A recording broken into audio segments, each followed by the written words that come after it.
Hello, I'm Dr. Marianne Teitelbaum, and today we're going to talk about chronic fatigue syndrome. Now, chronic fatigue syndrome is characterized by profound tiredness, even after you get a good night's sleep. Modern medicine states that the cause is unknown, and as a result, there are not that many medications on the market to treat it. Instead, some medications are given to treat the collateral symptoms, such as medicine to help you sleep better, or other medications to suppress the symptoms of muscle or nerve pain. As I've stated in so many of my other videos, the first step is to identify the underlying causes. There will usually be many, and they will be different for each person. Now, being chronically fatigued is just a symptom.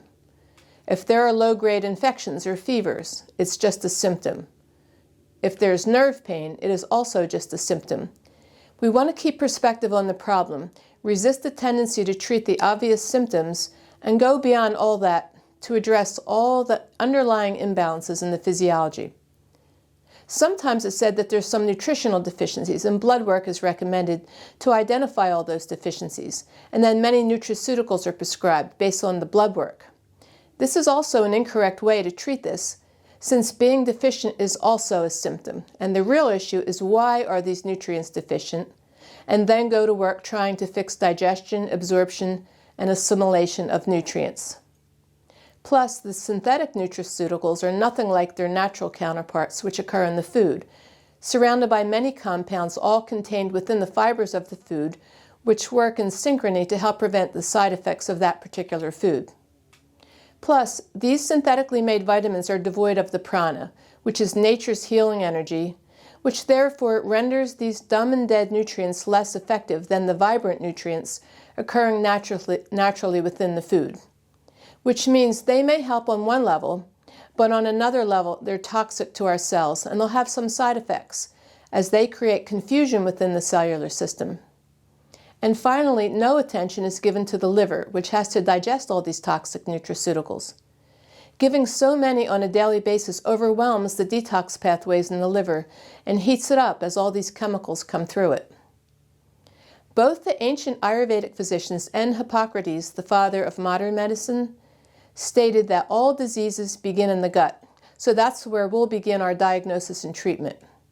First, we have to see if any destruction was done to the digestive tract from pharmaceuticals such as antibiotics, birth control pills, vaccines, acid reflux medications, and steroids.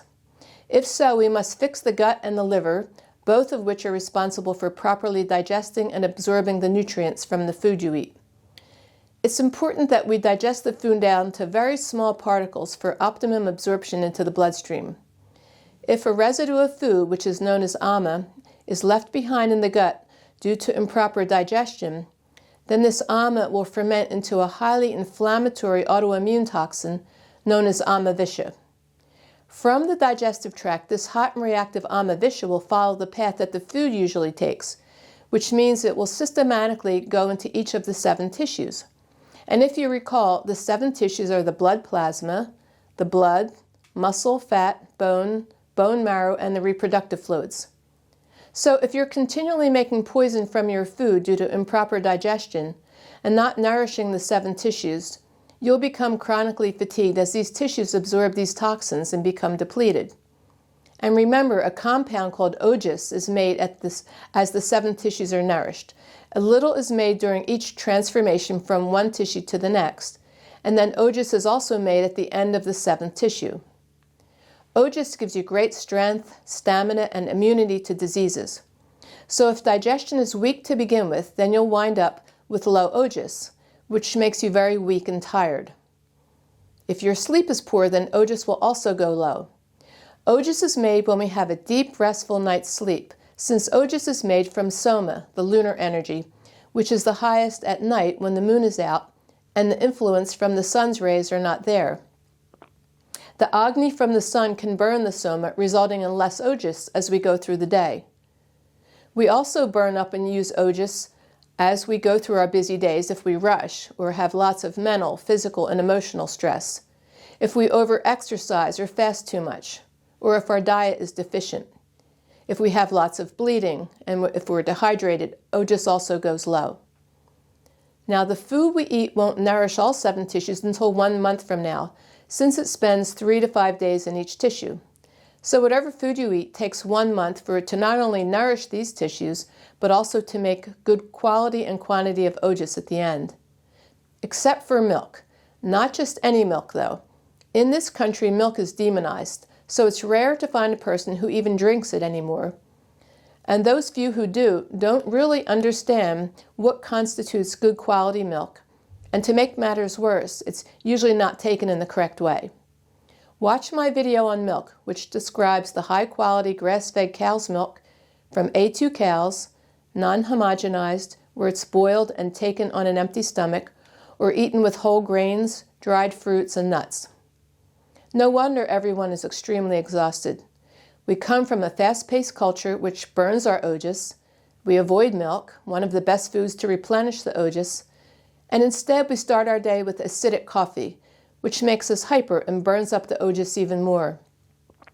We don't even understand what a good diet is.